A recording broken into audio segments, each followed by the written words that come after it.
we've been negotiating with the Swiss for some time. As you know, the Swiss are in quite a unique position, I would say, for a country of their size, population-wise.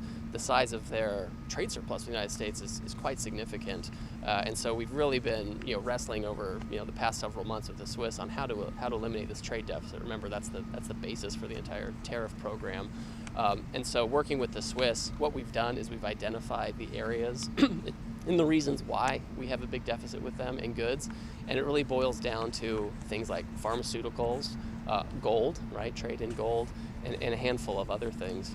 And so the Swiss, as part of their agreement, they've said we are going to have $200 billion in investment, during President Trump's term, starting with about $70 billion investment next year, and it will be in these areas. So Roche, for example, sign of goodwill, has already broken ground on a new facility, pharmaceutical facilities. We have a handful of other Swiss pharmaceutical manufacturers who have made commitments.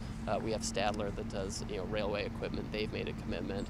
Some of these companies already have a U.S. presence and they're expanding, or they're having new facilities. Switzerland, they actually buy a lot of Boeings. They're going to buy some more, of course.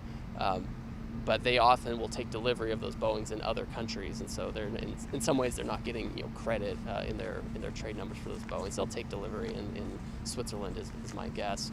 And with respect to gold, there's a lot of gold smelting that goes on in Switzerland, and there's at least one Swiss company that has committed to put their gold smelting operation right here in the United States, which makes sense for a lot of reasons. So we expect by the end of President Trump's term for that trade deficit with Switzerland to be eliminated because of these kinds of moves.